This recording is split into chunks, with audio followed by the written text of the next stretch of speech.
Hello everyone, welcome back to Waluigi Syndrome. Today we have a very important issue that has affected at least a few hundred people from what I've seen on the internet, where the one of the Joy-Cons, for me it was my right, was drifting.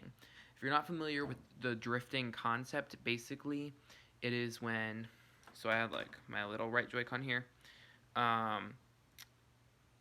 like I would turn on my system with like connect this controller, and this would start scrolling through, like, even though I wasn't touching either of the thumbsticks. Um, and this is because and I noticed it first when I was playing Breath of the Wild with the camera. The camera started spinning around, and I was like, "What the heck?" And then, not the other day, probably like a week ago, me and my friend Adriana were playing Pokemon Let's Go Eevee co-op, and I was using, or she was using the right Joy-Con first, and her character just started walking into walls, and we were both like, "What the heck?" So then I checked out this little screen and did some research and figured out. Well, I found some solutions that I'm going to show you. So first fix for this, if you guys are experiencing Joy-Con drift, is to go in here. I'm sure you guys probably know what I'm talking about if you have this problem. You want to go down to controllers and sensors. I'm being very gentle with this because I just fixed it like 5 minutes ago, so it might start acting up. A lot of people on the internet said that all these fixes only lasted like 2 weeks and that the only real fix was to send it into Nintendo. However, for me, it would cost $45 to send it in, and I'd have to send it in with my system and wait 4 weeks. So that was a definite no for me. Okay, so first you want to make sure your controllers are updated. So for me, both my controllers are already up to date. So then you want to hit calibrate control sticks. So mine might start acting up. It should be working. Here, I'll start by calibrating with the left one. If you'll excuse my cameramanship here for a second. So, because I know this one works fine. So you'll see this little red, not little red, what am I saying? Little green crosshair in the middle, right there. So when the stick is not being touched, you should see that. So if you see a little green circle and you're not touching the controller, then something's up. So for me, my controller was like doing this. So like right now, I'm touching it, but it was doing like this, like kind of hovering over, to the right over here. So it shouldn't be doing that. So you want to just test all, like push the controller, like we go around, make sure everything's working properly. If it doesn't work properly, hit the plus or the minus button, or wait, no, X, my bad. So you want to hit X to recalibrate. It's not recalibrated.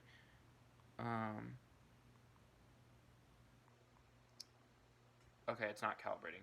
I don't know what, I don't want to calibrate it because, oh, I have to, my controller's still connected, so I have to hit X to recalibrate. So it'll say never mind, sorry.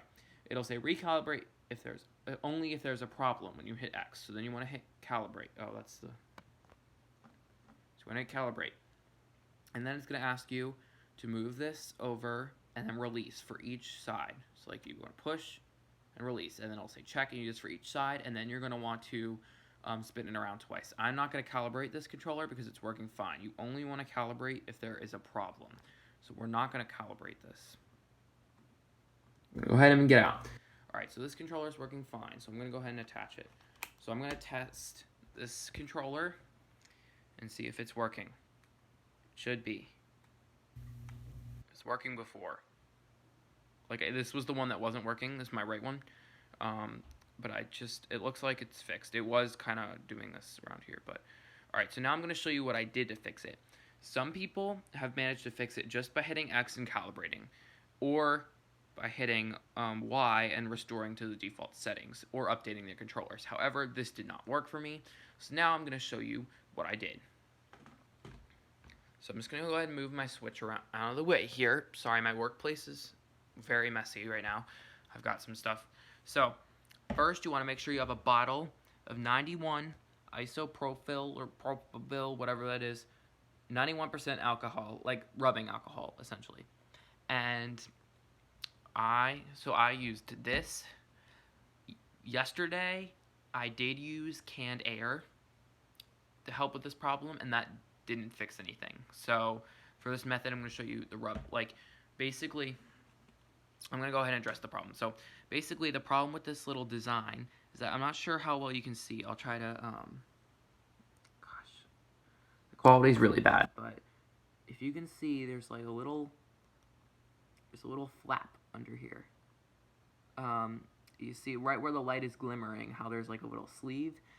Dust, and that's a dust cover, but it's a very bad dust cover because dust and grime get stuck under it, and this can cause your Joy-Con to drift.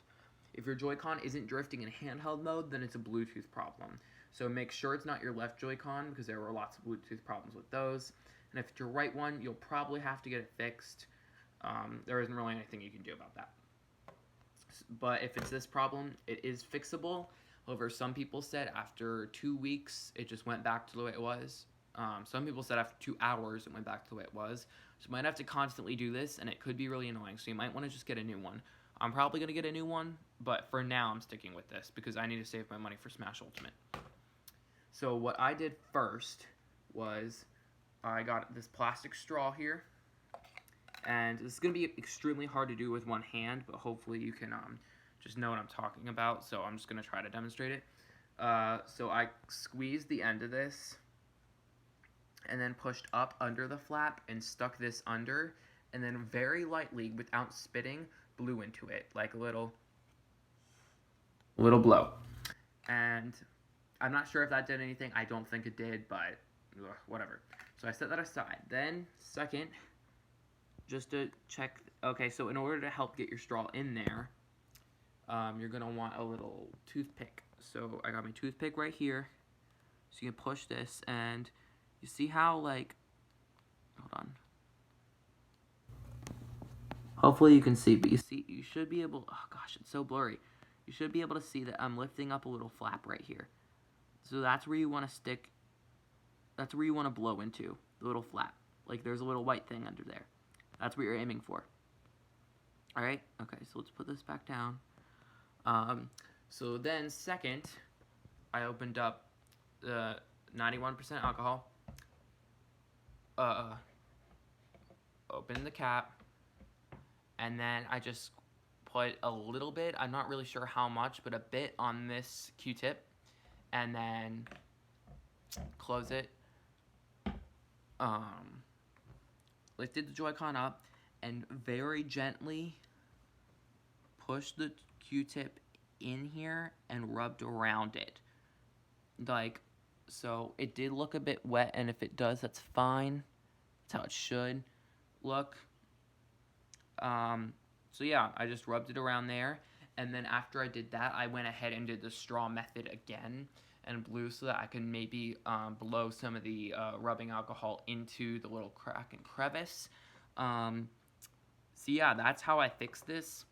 If you want to fix this and none of these methods work, you can always try getting a bottle of canned air and just lightly spraying the canned air underneath the flat. You'll probably still want to use a toothpick or something similar to hold it up. Make sure you don't hold the canned air sideways or upside down, as this can cause the air to get like frosty. And some people say this can damage your Joy-Con. Mine did get a little bit like cold, like it had condensation on it.